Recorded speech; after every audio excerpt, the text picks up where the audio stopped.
177, 21-এ 77, 26-এ 177 পারের চ্যালেঞ্জ। ভবানীপুরেও জেতার চ্যালেঞ্জ শুভেন্দু অধিকারী।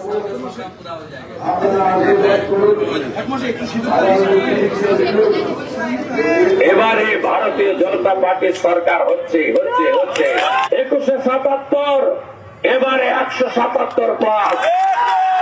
নন্দীগ্রামেও হারিয়েছি, এবারে ভবানীপুরে 21-এ 77, 26-এ 177 পারের চ্যালেঞ্জ শুভেন্দু অধিকারীর। এই মুহূর্তে টেলিফোন লাইনে আমরা যোগাযোগ করতে পেরেছি তৃণমূল মুখপাত্র অরূপ চক্রবর্তীর সঙ্গে।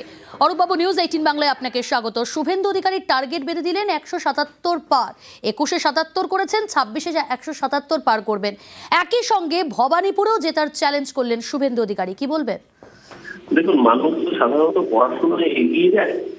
আমি কাউকে দেখিনি যে পড়াশোনার পিছিয়ে যেতে। আপনি ওই মাধ্যমিক ব্যাপারে উচ্চ মাধ্যমিক পাস করেছেন, তারপরে গ্র্যাজুয়েশন করেছেন, তারপর মাস্টার্স করে, কেউ ডক্টরেট করে। এই প্রথম দেখলাম গতবার 200 পাবে বলেছিল, আপনিবার 200 পার, এবার বলছে 177। আবার অমিত শাহ 170 বলে দিয়েছে।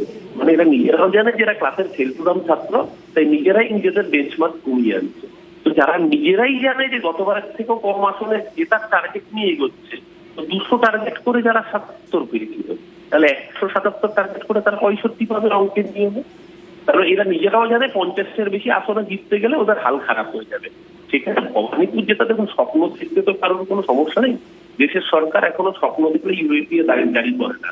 দেশের সরকার এখনো স্বপ্ন দেখলে জিএসটি করে না তার উপরে। এই স্বপ্ন দেখায় কোনো দোষ নেই। কিন্তু শুভেন্দু অধিকারী একটু জেনে রাখুন যে এটা ভবানীপুর, এখানে কাউন্টিং এর দিন লোডশেডিং হবে না। আর লোডশেডিং না হলে শুভেন্দু অধিকারী এমএলএও হবে না। এটা কান খোলা করে শুনে রাখুন। তারপর স্বপ্ন দেখার উপরে, যেহেতু দেশের সংবিধান এখনো কোনো বিধিনিষেধ আরোপ করেনি, ও দিবাস্বপ্ন দেখছে। 4 তারিখ অব্দি দিবাস্বপ্ন দেখবে, 4 তারিখ দুপুর 12টার পরে ও সেই স্বপ্ন বুঝিয়ে দেবে ভবানীপুর। ধন্যবাদ।